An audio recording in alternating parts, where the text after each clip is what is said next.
Ibn Abbas rapporte du prophète sallallahu alayhi wa sallam qu'il a conseillé un homme en ces termes. Profite de 5 choses avant que 5 autres ne surviennent. De ta vie avant que ta mort ne survienne.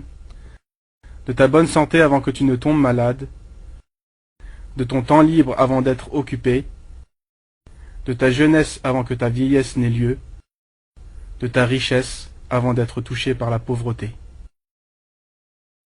La santé et le temps libre font partie des choses dont le prophète sallallahu alayhi wa sallam nous a commandé de faire bon usage. De ta bonne santé avant que tu ne tombes malade, de ton temps libre avant d'être occupé. Ainsi, la bonne santé est une couronne posée sur la tête des bien portants, que seuls les malades perçoivent. Et le temps libre est un trésor pour qui le détient, chose perçue que par les personnes débordées d'activités, qui ne trouvent plus un moment pour eux. Profite de ta bonne santé avant que la maladie ne survienne. Profites-en, non dans les tentations de ce monde, mais dans l'adoration de ton Seigneur, par l'accomplissement de bonnes actions. Profite donc, ô serviteur d'Allah, de ta santé, et utilise-la pour jeûner le jour, prier la nuit, aller à la mosquée, voyager à la recherche de la science, être bon envers ses parents, son conjoint et ses enfants, faire preuve de générosité aux gens qui t'entourent, notamment les pauvres. Profite de cela avant d'être éprouvé par la maladie. Tu désireras alors jeûner, mais tu ne le pourras plus. Tu voudras prier debout, mais tu n'en auras plus la force. Tu tenteras d'aller à la mosquée, mais tes jambes failliront. Tu voudras faire du bien à tes parents, mais ils seront déjà décédés. Et tu regretteras alors les jours passés, où tu étais capable de faire tout cela, mais tu l'as délaissé. Remplis donc ton temps libre avec ce qui te sera bénéfique le jour de la résurrection parmi les bonnes actions, avant d'être occupé. Et alors, au beau milieu de ton occupation, tu espéreras pouvoir disposer d'1 heure pour lire un livre, ou assister à un cours, ou visiter tes parents.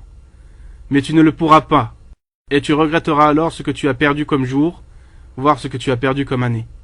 Et sache, ô serviteur d'Allah, que si tu utilises ta bonne santé et ton temps dans l'obéissance à Allah, puis que tu tombes malade, les bonnes œuvres que tu avais l'habitude de faire étant bien portant, te seront tout de même comptées.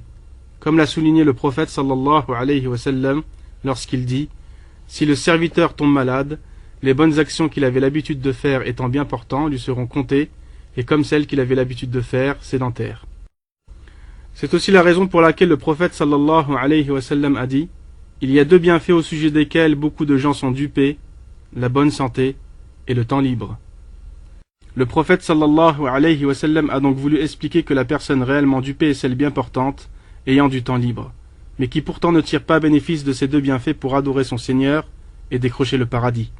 Quiconque donc utilise son temps libre et sa santé dans l'obéissance à Allah, c'est bien lui le bienheureux. Quant à celui qui les utilise dans la désobéissance d'Allah, il est certes dupé, car le temps libre est toujours suivi de l'action et l'occupation, et la maladie fait toujours suite à la santé. Deuxième partie, la maladie.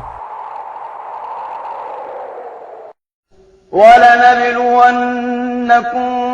بِشَيْءٍ مِّنَ الْخَوْفِ وَالْجُوعِ وَنَقْصٍ مِّنَ الْأَمْوَالِ وَالْأَنفُسِ وَالثَّمَرَاتِ وَبَشِّرِ الصَّابِرِينَ الَّذِينَ إِذَا أَصَابَتْهُم مُّصِيبَةٌ قَالُوا إِنَّا لِلَّهِ وَإِنَّا إِلَيْهِ رَاجِعُونَ.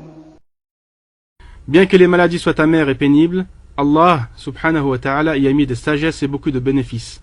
Certains les connaissent et d'autres ne les connaissent pas. D'où la parole suivante du messager d'Allah sallallahu alayhi wa sallam. L'affaire du croyant est étonnante. Tout ce qui lui arrive est un bien pour lui. S'il lui arrive une chose qui le réjouit et qu'il remercie, c'est un bien pour lui. Et s'il lui arrive un mal et qu'il patiente, c'est un bien pour lui. Et ceci n'est possible que pour le croyant. Urwa ibn Zubayr, radiyallahu anhu, se plaignit de la gangrène. On le lui coupa alors de son genou tout en étant silencieux sans crier. Et la même nuit, un parmi ses fils tomba d'un toit et mourut.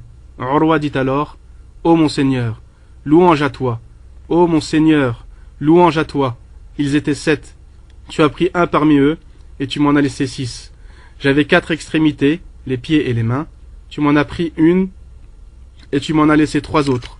Certes, même si tu prends, c'est toi qui as donné, et même si tu éprouves, tu m'as aussi octroyé la bonne santé.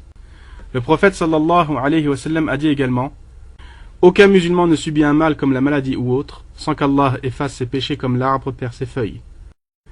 Les douleurs sont souvent une purification qu'Allah envoie par sa sagesse aux vrais croyants, afin de leur soustraire ce par quoi leur esprit est captivé parmi les plaisirs de ce monde. Et il se peut qu'un mal se révèle utile. Combien d'épreuves difficiles se sont révélées être un don et une miséricorde qui nous permettent de voir plus clair et de nous repentir avant la mort. Chers frères et sœurs, et pour tous ceux qui ont entendu ces paroles, chacun d'entre nous doit se poser cette question. Puis-je affirmer sans aucune hésitation que j'ai été reconnaissant envers Allah pour les bienfaits qu'il m'a donnés, qui sont la bonne santé et le temps libre? Soyons honnêtes et acceptons nos erreurs et essayons d'aller de l'avant, pour que notre reconnaissance soit réellement effective et concrète. Les pieux prédécesseurs avaient compris cela jusqu'à un tel point qu'il est rapporté que si on leur disait que l'ange de la mort venait pour leur ôter la vie, ils ne pouvaient rien rajouter à ce qu'ils accomplissaient habituellement.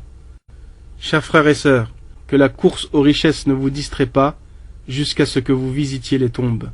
Comme Allah le Très-Haut dit: يا أيها الذين آمنوا لا تلهكم أموالكم ولا أولادكم عن ذكر الله ومن يفعل ذلك فأولئك هم الخاسرون وأنفقوا مما رزقناكم من قبل أن يأتي أحدكم الموت فيقول رب لولا أخرتني إلى أجل قريب فأصدق وأكن من الصالحين ولن يؤخر الله نفسا إذا جاء أجلها والله خبير بما تعملون